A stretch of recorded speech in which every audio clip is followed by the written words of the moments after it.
ఉమ్మడి మెదక్ జిల్లాలోని ప్రసిద్ధ శైవ క్షేత్రమైన బొంతపల్లి శ్రీ భద్రకాళి సమేత వీరభద్రస్వామి రథోత్సవం అంగరంగ వైభవంగా నిర్వహించారు.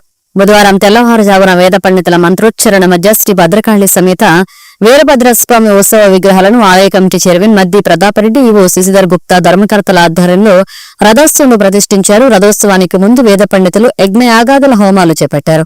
భక్తుల జయ ధాన్యాల మధ్య ఆలయం నుండి ఆంజనేయ స్వామి దేవాలయం వరకు విమాన రథోత్సవం సాగింది. అనంతరం ఆలయ చైర్మన్ ఈవోలు రావణ దహన కాండను నిర్వహించారు.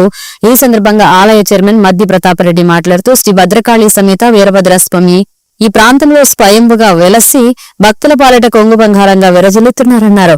బ్రహ్మోత్సవాలకు వచ్చే భక్తులకు ఎలాంటి అసౌకర్యం కలగకుండా అన్ని ఏర్పాట్లు చేశామన్నారు. కార్యక్రమంలో ధర్మకర్తలు, గ్రామ పెద్దలు, ఆలయ సిబ్బంది పాల్గొన్నారు.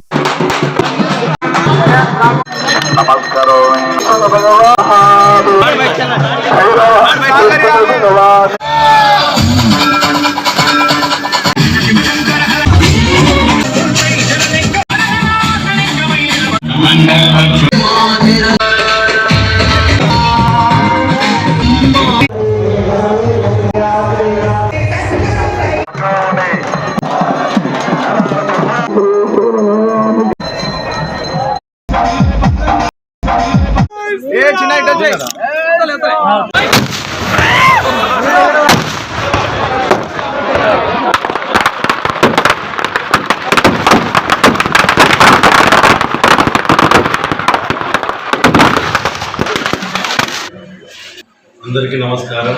మరి ఈరోజు బొంతపల్లి వీరభద్రస్వామి మరి పెద్ద సంఖ్యలో భక్తులు రావడం జరిగింది. మరి ఎలాంటి లోపం లేకుండా మా ఆలయ కమిటీ తరఫున మరి భక్తులకు ఏ ఇబ్బందులు కలగకుండా అన్ని వసతులు మా సిబ్బంది కానీ మా అర్చకులు కానీ ఏర్పాటు చేయడం జరిగింది. మరి ఈ కార్యక్రమానికి భక్తులు పెద్ద సంఖ్యలో రావడం, మరి గత సంవత్సరం కన్నా మరి ఈ సంవత్సరం చాలా పెద్ద సంఖ్యలో రావడం సంతోషకరం. మరి ముందు మరి ప్రతి సంవత్సరం బ్రహ్మోత్సవానికి మరి ఇదే రథోత్సవానికి మరింత పెద్ద సంఖ్యలో భక్తులు రావాలని కోరుకుంటున్నాను.